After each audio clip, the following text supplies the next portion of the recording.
Do you know those people who are just totally soul-sucking vampires? Those leeches that just take and take until there's nothing left? Newsflash, these people like to tell you that they're your friends, but that's just something they say to manipulate you. Today in our lounge, we learn that growing up means realizing a lot of your friends aren't really your friends. Fiancé's crazy ex-friend keeps begging for money and trying to break us up. Alright, so apologies for the length, but I wanted to include backstory of how entitled this person is. So sit back if you're ready for a story about a full-on manipulative, crazy, entitled person. We'll call her EC, entitled chick, for this story. So EC and my fiancé have had an odd past, even before I met him. In high school, he used to have a big crush on her, but she wasn't interested in him that way. They did become good friends though, and dated other people. After graduation, he went on to a serious relationship, and so did she. She was dating another woman and asked him if he'd be willing to donate sperm so that they could have a baby. He agreed so long as they worked out a proper legal contract so that he wouldn't be legally or financially responsible for the child. She agreed to this. Sometime later, fiancé and I started dating. He informs me of this agreement, asking what I think and if it'd be an issue for us. I say that I think he's being smart about it, and I respect that this was an agreement made to help a friend before I was in the picture, so I don't have an issue and I'm okay with it. This was the case until it appeared that her relationship was failing. Yep, she was one of those, surely a baby will fix it types. Both fiancé and I become more worried the more unhinged her texts become. Her relationship ended, but now she was insisting a baby would help her loneliness. While this was happening, fiancé and I were getting serious and moving into an apartment together. One day, while we're out near my parents' house, fiancé gets some alarming texts from her. She's in his dad's house, and his dad isn't home. Fiancé is texting her questions and she's replying casually as if she's doing a very normal thing. Apparently, she had let herself in with a spare key he had given her years ago for emergencies. When asked what she was doing there, she claimed she was just spending time with his cat. His cat, who isn't very social. She also was taking pics of his childhood pictures hanging on the walls so that she could have an idea of what her kids will look like. We're both incredibly disturbed, and I tell fiancé that I now have a stipulation to moving in together, that EC is not allowed to know our apartment address. She's still baby crazy and starts demanding fiancé finally donates already. Never mind the contract, she needs this baby. Fiancé gives a hard no at this because not only is she clearly mentally unwell, but we know she doesn't have the financial resources for a kid. I 100% back his choice. He tells her he can't do it and she can go elsewhere. For our time at the apartment, we lived in blissful silence from her insanity. That came crashing down a month after we moved into a house. Apparently, she was in a relationship that whole blissful period because she just got broken up with. Fiancé asked me if she can come over because she was taking it really hard. I was incredibly hesitant, but kept thinking that we did now have a large house and it'd be unfair to keep his friend away forever if they are good friends. He vouched for her that she seemed to be doing much better now. Plus, it had been 2 years. So I agreed to give her a chance. I finally met the woman I demonized as some psycho obsessed with my fiancé, and she seemed normal. I ended up spending more time with her than my fiancé since he's not great with emotional situations, and it felt like we became fast friends. She spent a few nights over while her ex was at their apartment, and we actually had a lot in common. Over several months, we became pretty close friends. We'd confide life issues in each other. I believed her excuses for every red flag showing she's still unhinged. Towards the beginning, her ex still wanted to be friends, but wanted space. Entitled chick kept trying to ask for hugs or be clingy, pushing her ex's boundaries because she wasn't over her. Sometime later, entitled chick decided to try hooking up with a man and told me she thought she may be pregnant. I started asking what she was going to do, since she was struggling to pay for even herself, and if she told the guy. She looked like the thought hadn't even occurred to her and muttered something about how she didn't think he'd want a kid. I was shocked, and when I told her she has to tell him if she gets a positive test, she suddenly agreed as if that was her plan all along. Luckily in the end, she wasn't even pregnant. After a few months of living in her apartment alone, she told me that she had started hearing a voice that isn't hers. I suggested she should see a psychiatrist, since it could be a form of schizophrenia or something similar, which is entirely manageable with professional help. She acted like she was considering this advice, but nothing came of it, and she never mentioned it again. Did I mention this chick is baby crazy? She truly cemented her dedication to her dream of becoming a single mom, not just by texting me every couple of weeks about her goal of doing so and moving away, but also by showing me her baby stuff. Oh yeah, she was prepped for any day she may have a baby. A 44-gallon long storage bin filled to the brim with baby clothes of varying sizes and genders, plus a regular 31-gallon storage bin mostly full of baby toys, books, and shoes. Now, I don't personally have any close friends with kids, but I have never met anyone with this much baby stuff pre-child. Well, anyways, one summer day I was having a rough time. I was recovering from an illness that took its toll on me, and we had a roommate at the time who was like living with a child. Entitled chick offered to come over and clean and listen to me vent. She cleaned up the mess I couldn't, and we ended up going on a drive to talk in private. I confided in her that my fiancé was back to having a huge problem giving money to people again. He did this in the past, but stopped when I asked him to because no one paid him back. He learned some of them lied and used the money for drugs, and half of them beggars weren't even his friends. Plus, this time was larger amounts in the hundreds. I was sobbing that we were months behind on rent when we shouldn't be. She seemed sympathetic but annoyed at him. She instantly suggested I dump him. I thought she was jokingly trying to be the dump him friend, but she was serious. I was genuinely baffled that she'd suggest breaking up when our lives are so entangled together at this point, and this was our first ever serious point of contention. She started trying to comfort me with, "He's my best friend and I love him, but..." and just trash-talking him. I was getting annoying because the things she was saying were just mean and two-faced. About a month or two after our serious talk, I'm checking Fiancé's bank account to see if he's stayed true to his word. Nothing shady. He'd given me permission to view his bank account whenever. What do I see? Hundreds of dollars sent to entitled chick. $500. Tons of small $10 to $20 amounts. $200. $300. Just nonsensical amounts. He says the $500 was because she said she was at risk of being evicted. I tell him that we can't afford to pay her rent when we're struggling to eat. He agrees to stop sending her money. I'm mostly hurt that she would take advantage of both Fiancé and me at this point. She knew we had a problem and that we were struggling financially too, and took advantage of us. She knew that I was incredibly stressed about our situation, and she didn't care. One night, she keeps bugging Fiancé for $10. He tells me he's just going to send it to her to shut her up. I tell him okay, but I'm going to call her out for it. I tell her to stop begging Fiancé for money, and she replies, "Well, I don't appreciate you calling it begging, and I get paid Friday and I'm going to pay it back. I don't like owing people money. It's who I am." I know she isn't going to, but I back down and we play friendly again. She makes an odd jab when I say that I'm just making sure that she's not taking advantage of Fiancé like other users in his life have about how she's been around longest, longer than any of his girlfriends, which I ignore because I don't feel threatened by her. By Friday, I keep reminding Fiancé to bug her about the $10 since she made a point of telling me she doesn't like owing people money. Well, apparently, she didn't like that either because she would just ignore those messages. Come Sunday, she's talking about making a will. This was presumably due to fainting spells she claimed to be experiencing at the time. We don't know if these were real, but this was the day before her doctor's appointment, which she claimed before that she hoped they would tell her she's dying at. We're both done with her dramatic crap at this point, and after reading her text out loud, I jokingly say, "So how about that $10? And we both crack up. And then he sends, "Why a will? Also, about that $10. She left him unread. Like 2 days later, Fiancé and I were talking about how we couldn't believe she still hadn't replied or said literally anything.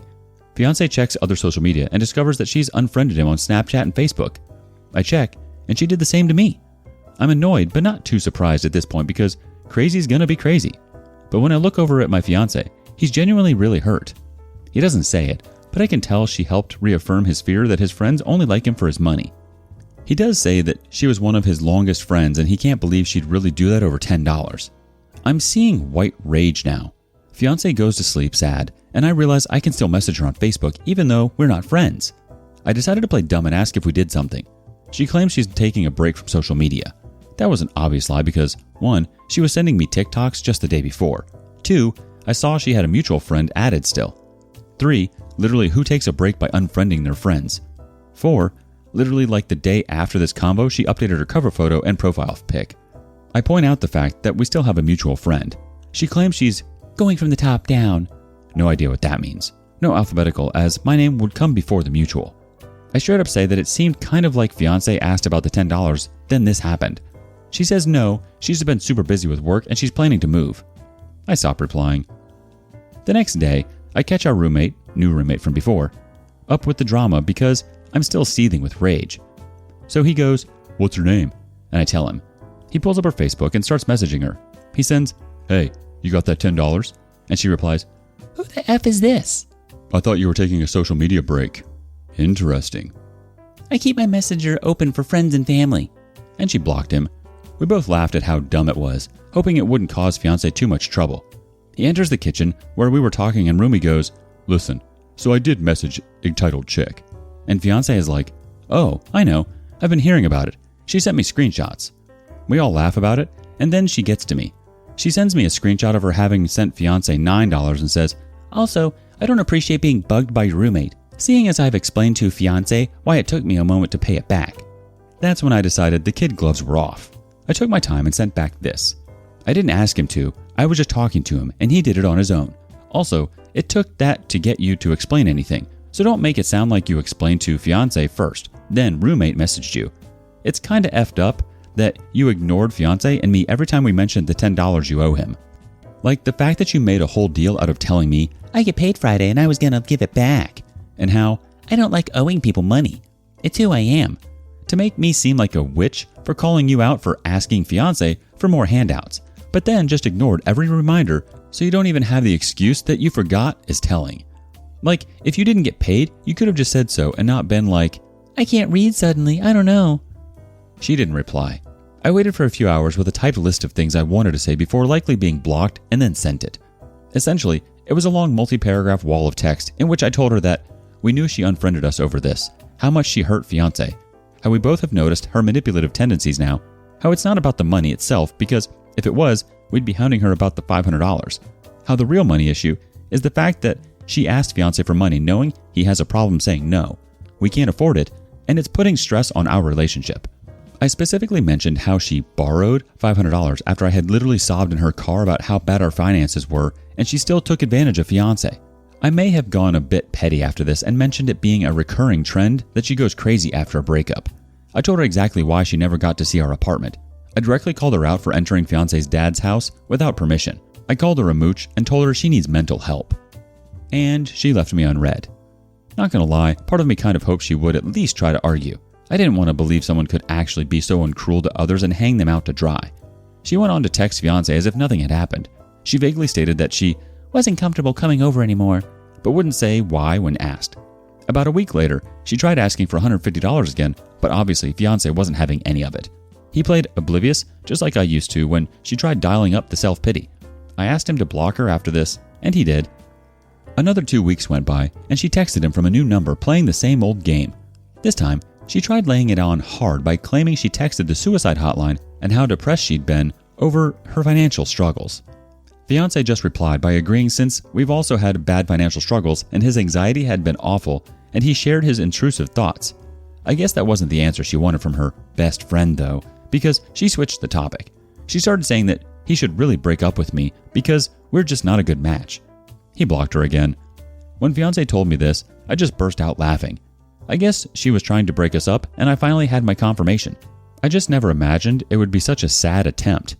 By the way, I added up how much she borrowed just in 2022, $1,670. That's minus the $16 total she paid back. The community has some reactions. Leanne Pool 50 says, "Crumbs, I feel for you honestly. You both need to make an irrevocable break from this person. I'm fairly sure you can. But can he?" Pagan Giraffe Goddess chimes in, "My boyfriend has a friend like this, maybe a little worse. She's bipolar with schizoaffective disorder and will constantly go off her meds because she thinks they repress her personality. That would be bad enough, but then she starts doing meth and all sanity goes out the window. She gets obsessed with child trafficking and swears that everybody is a child trafficker. She's even accused my boyfriend of being a child trafficker, and she's known him since high school, and they're in their 40s now.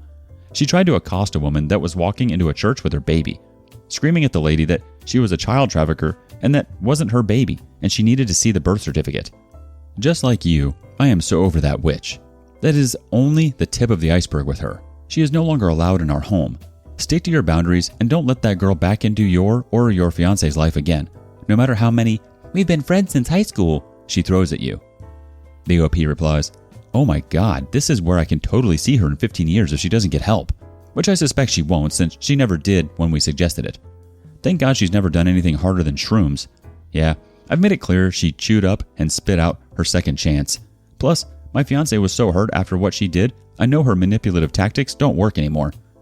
After I sent the paragraph going off on her, he admitted the more he thought on it, he thought I was right that she was trying to break us up, as this was something I just ranted to him about.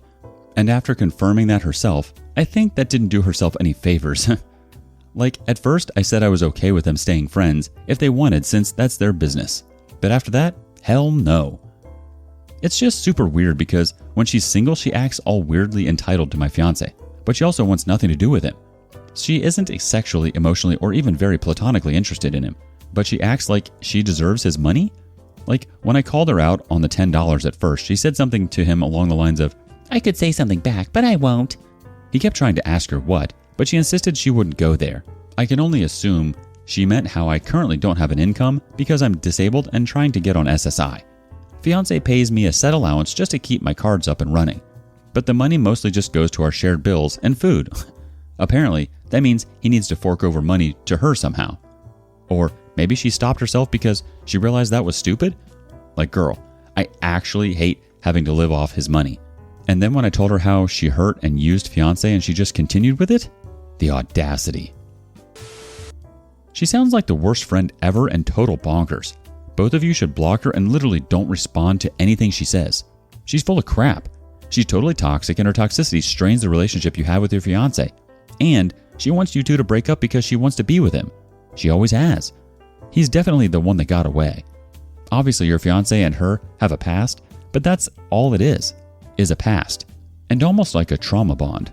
People grow up and grow apart. It sounds like she hasn't grown up at all. In fact, she's still dependent on others. It might be hard for your fiancé to totally break ties with her, but it's the best thing for him and you. Do you know someone like this? Let us know below. And thank you for joining us today on our lounge. Before you go, be sure to like and subscribe and hit that notification bell. If you have something you want to say regarding today's content, share that with us in the comments below.